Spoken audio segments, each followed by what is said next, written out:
Hi అండి అందరికీ. ఈరోజు నేను చేపల పులుసు తయారు చేస్తున్నాను.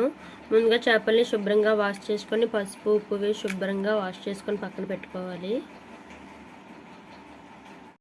నెక్స్ట్ ఒక నిమ్మకాయ సైజ్ అంత చింతపండు నానబెట్టుకొని పక్కన పెట్టుకోవాలండి. ఇప్పుడు కర్రీలోకి మసాలా కోసం ఆనియన్స్, టమాటా, చిన్న అల్లం ముక్క, వెల్లుల్లిపాయలు, జీలకర్ర, దాల్చిన చెక్క, 2 లవంగాలు ఇవన్నిటిని మెత్తని పేస్ట్ కింద ప్యూరీ చేసుకొని పక్కన పెట్టుకోవాలి. ఆయిల్లో ఫ్రై చేయడానికి 6 పచ్చిమిరపకాయలు, ఒక ఉల్లిపాయ, కొంచెం కరివేపాకు కోసుకొని పక్కన పెట్టుకున్నాను. మన చేపల పులుసు మరింత టేస్ట్గా రావడం కోసం నేను కట్టెల పొయ్యి మీద వండుతున్నాను ఫ్రెండ్స్. ఫస్ట్ కొంచెం ఆయిల్ యాడ్ చేసుకోవాలి. ఆయిల్ వేడైన తర్వాత మనం ముందుగా కట్ చేసి పెట్టుకున్న ఆనియన్స్, పచ్చిమిర్చి అన్నీ వేయాలి.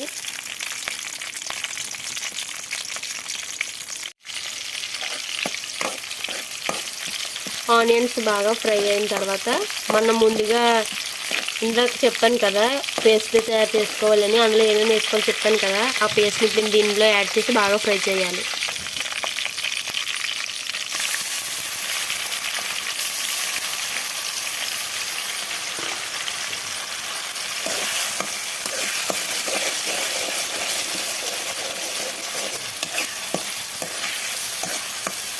పేస్ట్ అంతా నూనెలో బాగా ఫ్రై అవ్వాలి. ఆయిల్ పైకి వచ్చేలాగా బాగా ఫ్రై చేసుకోవాలి ఫ్రెండ్స్, పచ్చివాసన రాకుండా.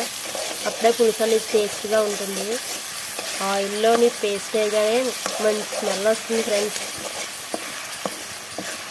మనం ఇలా నూరుకొని వేయడం వల్ల గ్రేవీ అనేది చిక్కగా బాగా వస్తుంది. ఇది బాగా ఫ్రై చేయాలి. మసాలా అంతా బాగా ఫ్రై అయింది ఫ్రెండ్స్. చూడండి ఆయిల్ పైకి వచ్చింది. ఇప్పుడు దీనిలో మనం కొంచెం సాల్ట్, కారం యాడ్ చేసుకొని దాన్ని కూడా బాగా ఫ్రై చేసుకోవాలి.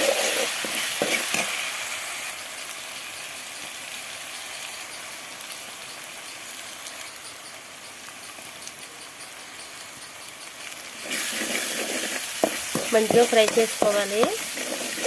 చూడండి గ్రేవీ ఎంత బాగా కనిపిస్తుంది కలర్ఫుల్గా. ఇప్పుడు దీనిలో మనం ముందుగా నానబెట్టుకున్న చింతపండు పులుసుని మసాలా అయిన తర్వాత చింతపండు పులుసు పోసుకోవాలి ఫ్రెండ్స్. నేను ఆ క్లిప్పు తీయలేదు, మా పాప ఏడ్చేస్తుందని తన దగ్గర వెళ్ళిపోయి కంగారుగా వేసేసాను.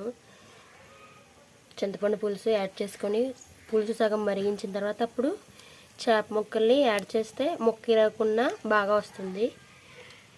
పులుసు మరిగే వరకు వెయిట్ చేద్దాం ఫ్రెండ్స్. మనం ఇందాక శుభ్రం చేసి పక్కన పెట్టుకున్నాం కదా చేప ముక్కలు, దాంట్లో కొంచెం సాల్ట్, కొంచెం ముక్క పట్టేటట్టు కొద్దిగా కారం, ఉప్పు కారం కలుపుకొని పక్కన పెట్టుకున్న చేప ముక్కల్ని పులుసు మరుగుతుంది కదా ఇప్పుడు దీంట్లో యాడ్ చేయాలి.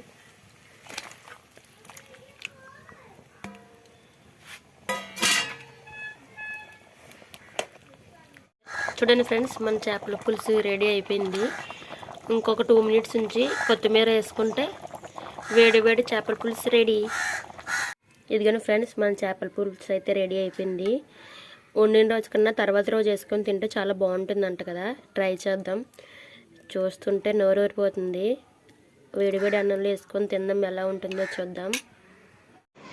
వీడియో నచ్చితే ప్లీజ్ లైక్ చేసి సబ్స్క్రైబ్ చేయండి ఫ్రెండ్స్. వీడియో చూస్తున్నారు కానీ లైక్ చేయట్లేదు.